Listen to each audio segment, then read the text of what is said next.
Conocimiento para pensar la realidad.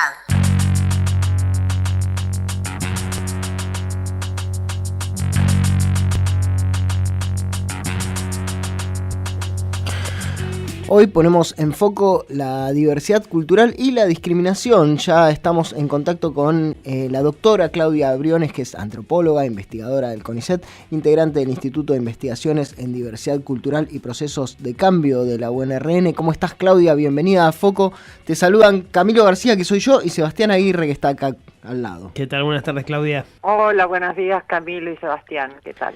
¿Cómo estás? Un gusto hablar con vos, contactarte. Decíamos, Claudia, en la apertura que veníamos como muy envalentonados con el contenido patrio, fecha de 25 de mayo, semana de 25 de mayo, y es quizás una oportunidad para revisar, ¿no?, qué hay detrás de este relato de nación que hemos sabido construir.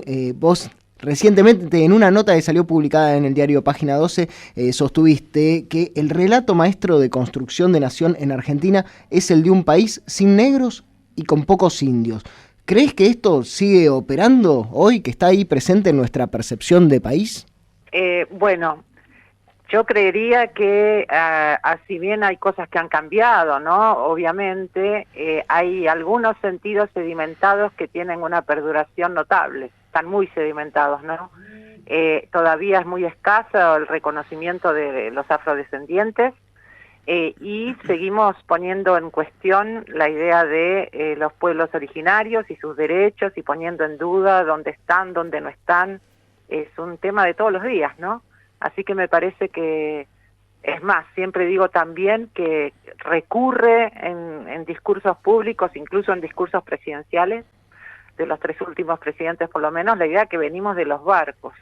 ¿Qué barcos? Los esclavistas no, seguro, y está esta idea que el grueso de nuestra población es de afuera. Uh-huh. Y no es una cuestión de números, ¿no? Es una cuestión de historia y de cómo la contamos. Así que yo diría que hay sentidos que siguen muy sedimentados, sí. Bien, estamos hablando justamente de cómo se invisibiliza y se omite la presencia cultural de algunos pueblos que también forman parte de nuestra historia, pero que no están presentes como en el relato hegemónico. Decías recién lo de las últimas 3 gestiones presidenciales. Es interesante esto, no recuerdo me acuerdo de la declaración del actual presidente diciendo, bueno, nosotros los argentinos venimos de los barcos, y me sorprendió personalmente que una persona como Alberto Fernández, que se manifiesta en favor, y de hecho en favor de un montón de derechos humanos y que suele ser muy cuidadoso con este tema, lo dijo con tanta soltura esto. ¿Te llamó la atención a vos? No me llama la atención en absoluto, porque cuando nosotros hablamos del sentido común, preponderante, y eso, bueno, incluso hay nombres en las ciencias sociales, la idea de la doxa, ¿no? O sea, lo que tenemos naturalizado, nos sale lo que nos sale. Y hay cosas que, por lo menos los que tenemos cierta edad, sé que eso se está tratando de cambiar, aprendemos desde que somos muy pequeñitos y en la escuela. Entonces es lo primero que nos sale. Casi reflexivamente, diría yo. Así que a mí no me sorprende, la verdad que no. Esto que dice usted, Claudia, de que lo tenemos naturalizado, ¿significa también que somos un país o que Argentina es un país que discrimina? Por supuesto, en general siempre hay criterios de discriminación en diferentes sociedades, ¿no? Lo vimos recién en un partido de fútbol, creo que fue en España, la manera de tratar a uno de los jugadores independientemente de su habilidad por ser brasileño, creo que dijeron, bueno, o algo por el estilo. Imagínate. El caso de Vinicius. Sí. Bueno, tan informada no estaba, yo reparo simplemente en el concepto, ¿no? Porque no conozco tanto de fútbol, pero a mí lo que me parece importante, y lo que ustedes dijeron es muy importante, a veces cuando tenemos conmemoraciones, son momentos importantes para reflexionar, ¿no? Entonces, estamos cerca del 25 de mayo, que es una fecha importante, reflexionemos cómo nos constituimos como país. Y ahí hay por lo menos 2 cosas que yo quisiera señalar. Se habla mucho de diversidad, es un concepto social, la importancia de la diversidad social, de la biodiversidad. La historia es cómo entendemos esa noción de diversidad. a este respecto sí diría que por supuesto que hay heterogeneidad en nuestra sociedad. Claro que hay que ponerlas en historia. Ahora, esa idea de diversidad, para que tenga sentido, para que tenga significación, nos tenemos que dar cuenta que es una palabra que incorporamos, que no es tan nueva, digo, como uso social, ¿verdad? Y vinculada a cierto tipo de derechos. Cuando nos damos cuenta que hay diferencias, no hay idea de heterogeneidad, marcamos socialmente diferencias, que además nos damos cuenta, y no ingenuamente, sino porque alguien nos lo hace notar, que van de la mano de desigualdades. Entonces vamos diciendo, bueno, pero son legítimas, que antes no las veíamos así, generan desigualdades, empecemos a hablar de esto. Y puedo dar diferentes ejemplos. Así incorporamos los derechos indígenas, así se incorporan los derechos sexoafectivos, etcétera, etcétera. Así claro, que no se trata de estar todos en la paleta, ¿no? Sino también en igualdad de condiciones, claro, más o menos en ese sentido. Sí, te dejo. Exactamente. Claro. Exactamente. Quiere decir que la diversidad es una forma de pensar lo social, no es un dato de la realidad, es una forma de pensar lo social que históricamente va cambiando. ¿A partir de qué? De que haya sujetos que nos hacen evidente la manera en que sus diferencias le generan desigualdades. Podemos hablar de muy distinto tipo de heterogeneidades, ¿verdad? Por ejemplo, la idea de la diversidad funcional, que incorpora una serie de diferencias que generan desigualdades de personas de las que antes hablábamos en términos de discapacidades de distinto tipo. Es un lado. La otra cosa que a mí me parece importante también señalar es que cuando nosotros hablamos de cierto tipo de derechos, y acá los derechos indígenas que se siguen poniendo en tienen que ver con eso, se apela a una idea de desigualdad fuera de la historia. Y en realidad, contarnos como país que los pueblos indígenas vienen de una historia de apropiación, de maltrato, de subordinación, sin que nadie les pidiera opinión al respecto de cómo eran incorporados, ¿no?, al nuevo Estado-Nación en una ciudadanía que nunca fue tal, desde el principio, ¿no? Entonces, pensar esos derechos, ¿no? Pensar que la diversidad tiene que venir, ser siempre igual a sí misma y tiene que tener la historia profunda sin haber cambiado nada, es lo que permite poner esos derechos en duda. Y estamos en un momento grave, es eso, o sea, la conflictividad en Mendoza, ¿no?, ha tomado, a partir del reconocimiento de ocupación tradicional, actual y pública de tierras de 3 comunidades, ha generado una serie de reacciones sociales que muestran que no entendemos. Claro, pongamos un poco dónde va este contraargumento, esto de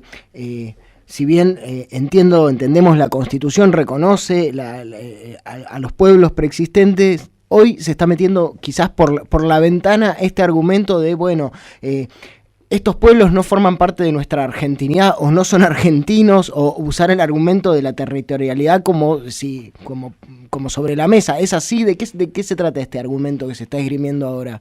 Sí, se trata de eso, o se trata, por ejemplo, de tomar diferentes formas, ¿no? Pero a veces también escuchamos, no, aquí somos todos iguales ante la ley, reconocer derechos diferenciados a cierto tipo de habitantes y ciudadanos, que también lo son, es una forma de discriminar. Y en realidad lo que eso hace es historizar. La discriminación se daba antes, no sé, porque nunca tuvieron estatus de ciudadanía plena, no en vano la mayor parte de los pueblos indígenas del país siguen siendo mayoritariamente parte de la población con sus necesidades básicas insatisfechas, sino que además no se reconocían sus diferencias legítimas. Son 2 tipos diferentes de discriminación. Las dos son discriminaciones, o sea, no considerarlos iguales ante la ley en tanto ciudadanos, pero tampoco hacer lugar a sus diferencias legítimas. Las dos son formas de discriminación. ¿Cuáles son las diferencias legítimas? Si no historizamos diferencias legítimas cuando, por ejemplo, nuestra Constitución fundamenta el porqué de ciertos derechos, habla de la preexistencia étnica y cultural, ¿no?, de los pueblos indígenas. Eso quiere decir que ellos tenían sus propias formas organizativas que fueron absolutamente negadas y avasalladas, no solo por el Imperio Español en su momento, sino que después también por la República, Claro. que las negó, que los incorporó muchas veces compulsivamente, ¿no? Negándoles la posibilidad de tener sus propias manifestaciones culturales, sociales, filosóficas, sin hacerles lugar. Y ordenándolas, estudiándolas. No tenemos otras diferencias, se han ido controladas, ¿no? Ahora hablamos de epistemicidio. Y epistemicidio es la negación de otros conocimientos y otras formas de conocer, ¿no?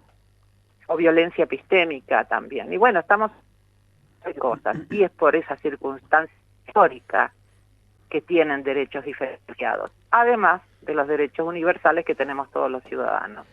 Claudia, estamos... ¿No? Bueno, y ahí sí. Perdón, la interrumpí. No. No, le decía, no. Estaba nombrando todas las omisiones, todas las discriminaciones, pero ¿cuáles considera entonces que son, o cuáles podemos considerar que son los avances más significativos en el reconocimiento de los derechos indígenas en América Latina? Si podemos... Bueno, es muy interesante que esto nos lleva tantas décadas, ¿no? La idea que la diversidad es un valor que enriquece, y ahora hablo de esa idea de diversidad sociocultural tal cual la venimos entendiendo, desde fines de los años 80, pero sobre todo en los 90, llevó a la reforma de muchas constituciones en América Latina, incluida la Argentina en 1994, donde se reconocen derechos indígenas. En algunas también se reconocen los derechos de los afrodescendientes como derechos diferenciados que se articulan con los derechos universales, ¿no? Ahora, la forma que eso fue tomando en los diferentes países es muy difícil generalizar, pero obviamente que el primer acto de subordinación oprobioso fue la apropiación de tierras y territorios indígenas, sin ninguna contraparte donde pudieran vivir de una manera medianamente digna, ¿no?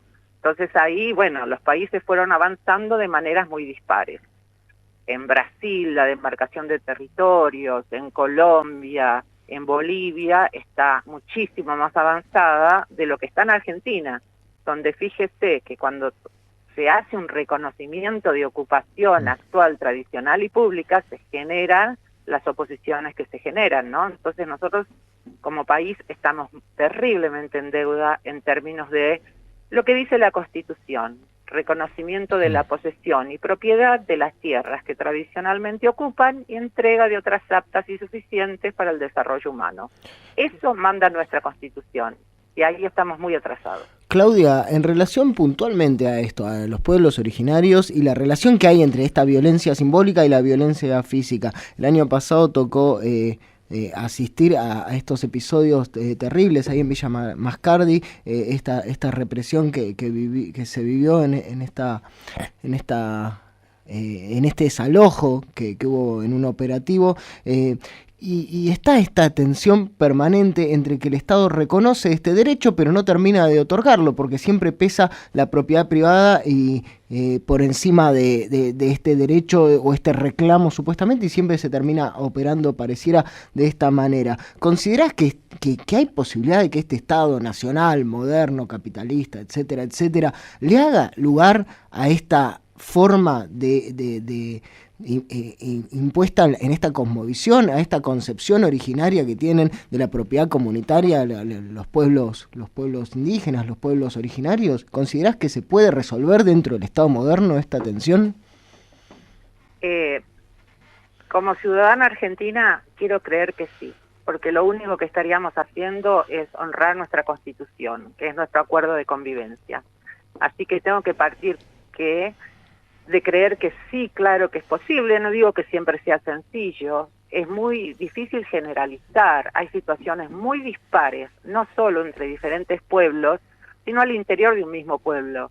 No todas las recuperaciones de tierras que resultan conflictivas son iguales, y entonces ahí hablar en general es un poco complejo. Lo que sí podemos hablar a nivel general, y era lo que decía hace un rato, es que es un punto en que tenemos que trabajar mucho, porque se desconoce hasta la propia Constitución.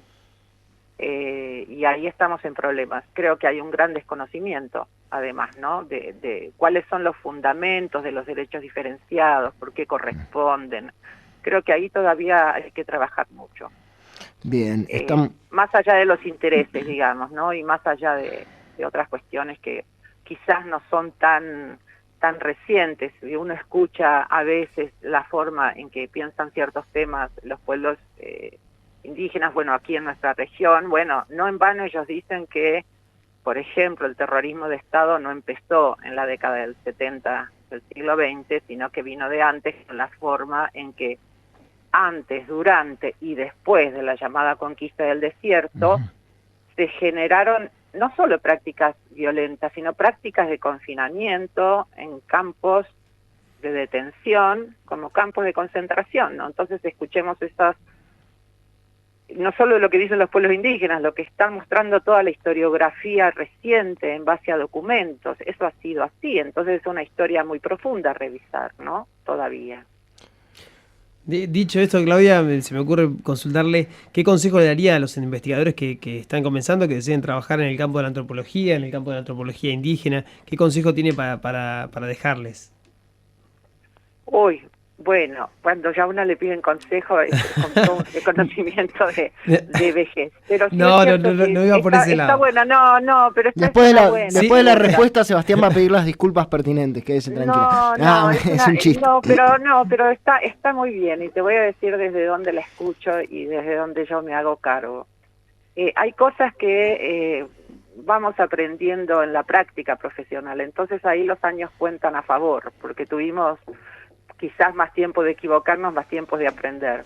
Por suerte la enseñanza de la antropología ha cambiado mucho. Yo me crié en una época con una formación terriblemente clásica y hubo que como distanciarse y pelearse. Ahora ya hay discusiones que en las carreras de antropología se hacen tempranamente. En ese sentido, quizás le resulte más fácil a los colegas jóvenes identificar cómo heredamos esas cosas, ¿no?, de sentido común en la construcción de nación. Ahora, dicho esto, lo que yo diría a los antropólogos y las antropólogas interesadas en estos temas, o en cualquier otro tema, que nuestro aprendizaje parte de escuchar. Y cuando nosotros escuchamos quejas, reclamos, demandas, donde la mayor parte de la población ve un problema, nosotros lo que tenemos que encontrar es un diagnóstico. Cuando yo hablaba que esto de la diversidad se va cambiando con la historia, es gracias a que aquellos que se sienten discriminados desde un lugar y desde una experiencia que otros u otras no tenemos, son los que nos hacen ver cómo funcionan esos pilotos automáticos de la convivencia. Cuando uno habita ciertos privilegios, ni se da cuenta de cómo está discriminando, cómo está implícitamente maltratando a algunos que sí están muy sensibles a esas formas de maltrato, ¿no? Entonces, saber escuchar es la base de cualquier buen antropólogo o antropóloga. Y pienso que vale para cualquier persona miembro de la comunidad, de la sociedad, casi ese consejo, sí. No solo para antropólogos y antropólogas. No, es verdad. Lo que pasa que, como decían algunos colegas ya muy mayores, a veces los antropólogos y antropólogas hacemos lo que toda la gente hace, reflexionar sobre su vida cotidiana y la convivencia, solo que lo hacemos de una manera sistemática y ahí tenemos como más obligaciones, ¿no? Tomar distancia de nuestras pasiones y analizar qué es lo que está pasando y poder escuchar justamente qué es lo que da sentido a los desacuerdos, ¿no? O sea, independientemente, no es una cuestión de distribuir razones, es una cuestión de escuchar cuáles son los fundamentos de desacuerdos sociales que se tornan problemáticos, desde qué lugar cada parte está escuchando, ¿no?, lo que la otra le reclama, y ver cómo se pueden habilitar espacios de conversación y de diálogo para convivir mejor. Esa siempre es la meta, ¿no? La que dice todo esto y nos deja pensando es la doctora Claudia Briones, que es antropóloga, investigadora del CONICET y bueno, también de la Universidad Nacional de Río Negro. A propósito de revisar un poco nuestro relato nacional, nuestra historia a la luz de la diversidad cultural y la idea de discriminación. Muchísimas gracias, Claudia, por este contacto, por estas ideas y por dejarnos pensando. Bueno, siempre tenemos que pensar juntos y, insisto, las conmemoraciones nos tienen que ayudar a volver sobre ciertas cosas que aprendimos allá lejos y hace tiempo y que las tenemos como cuentitos estabilizados, ¿no? Y bueno, eso siempre lo hacemos juntos y juntas. Así que gracias por la llamada y feliz 25 de mayo para todas nosotras, todas y todos. Feliz 25 para vos. Hasta la próxima. Hasta la próxima. Que estén bien. Muchas gracias, igualmente.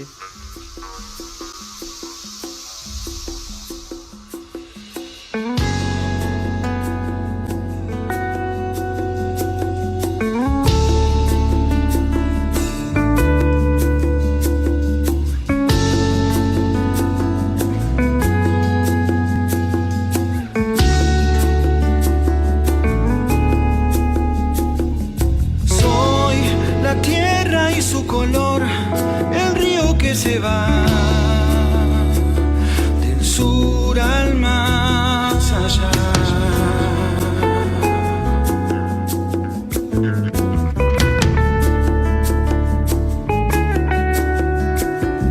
Soy grito del corazón, orgullo erguido y voy, mensaje nuevo.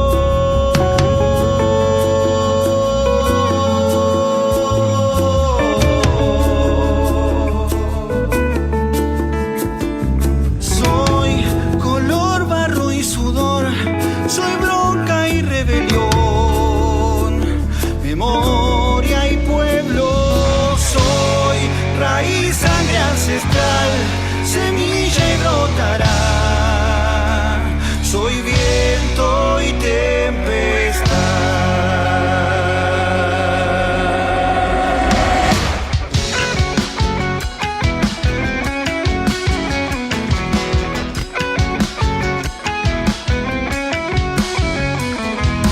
Hoy camino trunco y soy vestigios de un ayer. ¡Viva el fuego!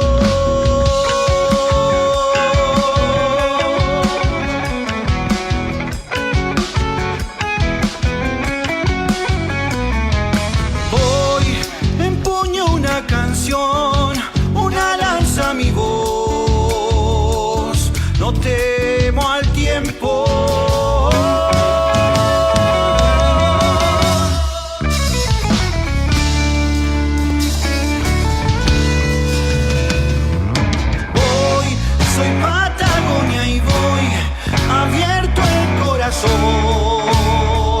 Misterio eterno, soy raíz, sangre ancestral, semilla y brotará. Soy viento y tempestad.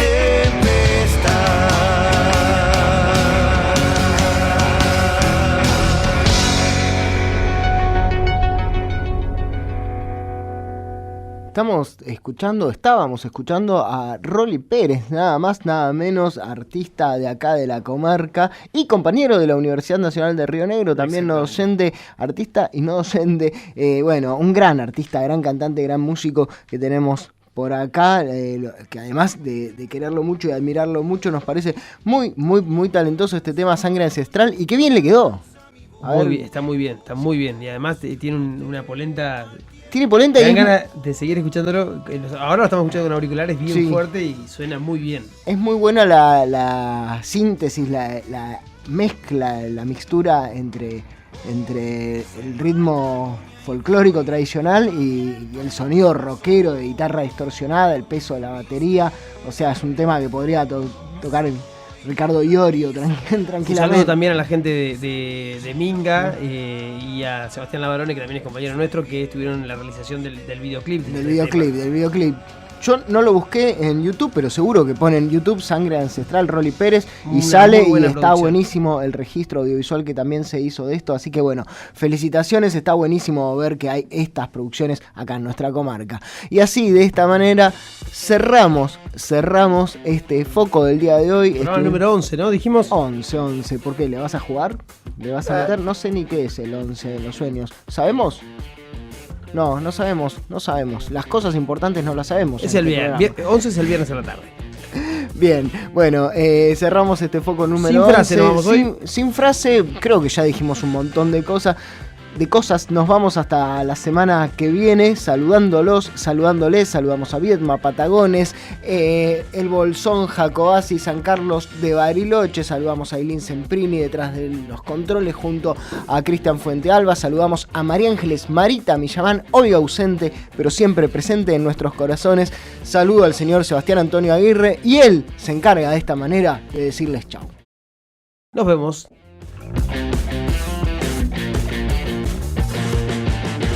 Foco, un programa producido por la Red de Medios de la Universidad Nacional de Río Negro.